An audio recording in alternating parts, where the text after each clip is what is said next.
What's going on? What's going on? We are back. About to hit up this gym, but before that, let's do a quick video. Hey, recap real quick on Floyd's career before we get into the Terrence Crawford stuff. Remember back in the day, Floyd Mayweather couldn't get no fights. All the top dudes wanted no part of him. Casamignour, Freitas, Prince Nasrid, Shane Mosley, none of them. The Ricky Hattons, none of them wanted to fight him. Right? Even when he moved up, Miguel Cotto wouldn't fight him. He used to trash Miguel Cotto at the top rank training facility all the time, taking his stuff, going fighting into pass into what's called Cotto's time, and Cotto wouldn't do nothing. He tried to do everything could to bait him into a fight. Cotto wasn't gonna do that. Oscar De La Hoya, chasing him since he was at 135 pounds, talking about he wanted Oscar De La Hoya. Everybody laughing at him, like, how's a small dude gonna fight Oscar De La Hoya? People literally just laughing at him, like, please. Then obviously as he got older and started beating the bricks out of all these people, you know what I'm saying? Beating the Gennaro Hernandez, beating Diego Corrales, beating the Castillos, then it feels like, oh, okay. You know what I mean? It was like it's changed from laughing at him for beating, for him being able to beat Oscar De La Hoya to trying to bring up the money situation. Oh, how much money is he gonna bring to the table? He can't sell at a Matchbox. He can't even sell out at his own hometown, etc., etc. That's where they went to when it came to that. But the man moved up all the way to the point where he was fighting at his walk-around weight. This guy is 147 pounds before weigh-ins. I mean, 2 months before the weigh-ins. And as at 454 pound bouts coming in at 150 pounds. Drinking water, eating everything in the morning before the weigh-in because it doesn't matter because he's small as hell. That's what Floyd Mayweather was doing.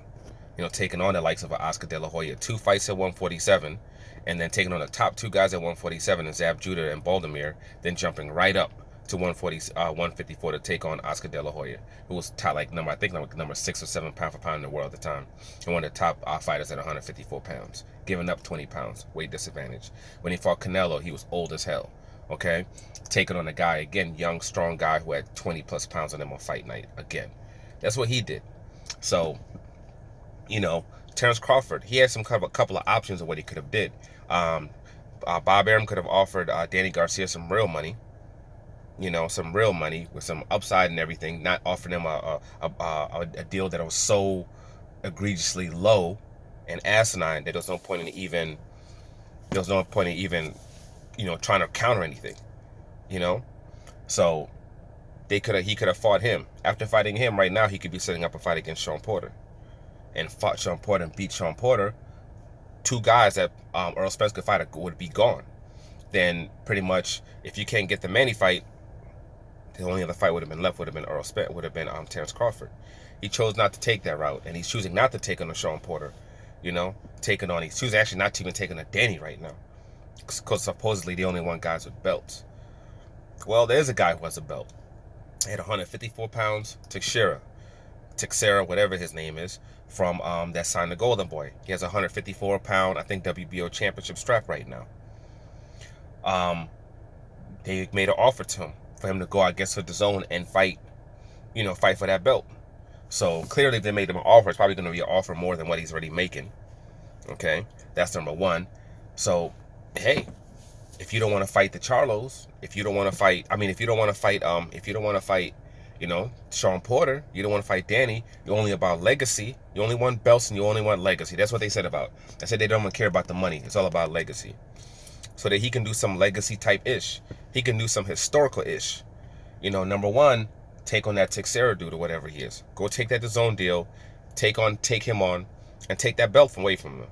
It shouldn't matter at 154 pounds. And the way his body is set up, he can fight at 154 and 147 very easily. He doesn't have to, weigh in at 153 pounds, weigh in at 150 pounds. Just do it, 2-3 pounds, like Floyd Mayweather used to do on a consistent basis. Except you're gonna hydrate when Floyd wouldn't. Floyd would weigh in 150 pounds on white fight night, and in the morning, when the morning comes, he's back down to 147, 146 pounds in the morning. And then when he eats and everything during the day, he'll get back up to 150. That's what Floyd we should do. So it should be no issue for you.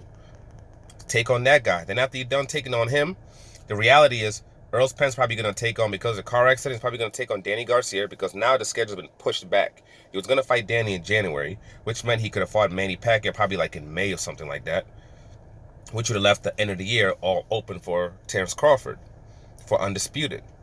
Long as, Terence Crawford's realistic, it sounds weird, it's like Anthony Joshua shit, but being actually realistic with what he's going to get paid. He ain't going to be underpaid. They weren't offering him like 30% or 25%, what they probably could do. They said, nah, 60-40, let's go. So, which is a good deal with what he brings to the table. Ironically, it's a deal that what Deontay Wilder was willing to take, 40%. So, do that. You know what I'm saying? Take that 40%. You can, take the 40%, the fight can happen. But for now, reality is he's probably going to fight Danny Garcia because the schedule's all messed up now. Then he's probably going to fight Manny Pacquiao later on, right? So, and then after that, he's going to fight you, because it's all about legacy, right? Well, he's trying to go for a legacy bout with Manny Pacquiao and get get another belt. Then after that, come after you for undisputed. So you can do some legendary-ish. You're set up to do that. You didn't take what you could have did before, but now you're set up. Fight this Teixeira dude or whatever his name is. Take that belt. After you take that belt, J-Rock and Charlo are fighting each other for unification. And once they're done with their bout, that's going to be 3 belts in one hand. You fight the winner of that fight. While Manny Pacquiao and Terence Crawford and Earl Spence are fighting, you fight the winner of Charlo versus J-Rock. And for undisputed. And you beat the winner of that and you become undisputed. And if anybody's saying, oh, come on, how's he going to take on them? That's BS. They're so big, they're this and that. Okay. Canelo Alvarez versus Charlo, at 154. Who's going to be favored in that fight? Canelo Alvarez. Canelo Alvarez versus J-Rock. Who's going to be favored in that fight? Canelo, right? Floyd Mayweather fought that Canelo in his late 30s, being outweighed by 20 pounds. Finding a guy that was younger than him and physically stronger than him. He took on that guy. So if little Floyd, who doesn't even hydrate, who is 20 pounds smaller than most of the people that he fights, if he can do it, why can't pound for pound the best fighter in the world right now fight at 154 pounds, the same weight class that Floyd Mayweather fought? Why can't he do that if he's supposedly pound for pound the best fighter in the world, and all this stuff that people always say about Floyd, all this negative things they always yap about? Okay, well, yet when you put other people into position to do what he did, there's an issue. So there's no reason for him not to do that. You can be in a big, huge bout, and if you're smart, have it do it on Fox. Because they're better at promotion. Because if you can go to the Zone, because that's going to open up some things if you do that too, that means you can go to Fox. And they're better at promotion. ESPN doesn't promote, so F ESPN. Go over there and do that the undisputed bout over there. And let them promote it because they're really good at it. That's a pay-per-view fight. That's a fight where you're going to do 300,000 plus pay-per-views. And you don't need Earl Spence. Where you're going to make $10+ million and become undisputed and be in a space where you have all 4 belts and you still have the WBO at 147 pounds. And then once Earl Spence has all his 3 belts, he got 2 choices. He can fight you for undisputed at 147 pounds, and you fight him for undisputed for 147 pounds. You're now in a space where you're undisputed, the first fighter to be undisputed since he got all these damn belts in 2 weight classes. You could be undisputed at 154 pounds and at 147 pounds simultaneously. Something that has never been done since we got all these 800 belts that everybody has now. Terence Crawford can do that. And if Earl Spence doesn't want to fight you or whatever it is, 147, hey, you just say at 154 then. You got all the belts. He has to come see you. He only has a couple of fights up to 147. He comes up. Only place he can come is to you. Because then you run things at 154. You run things.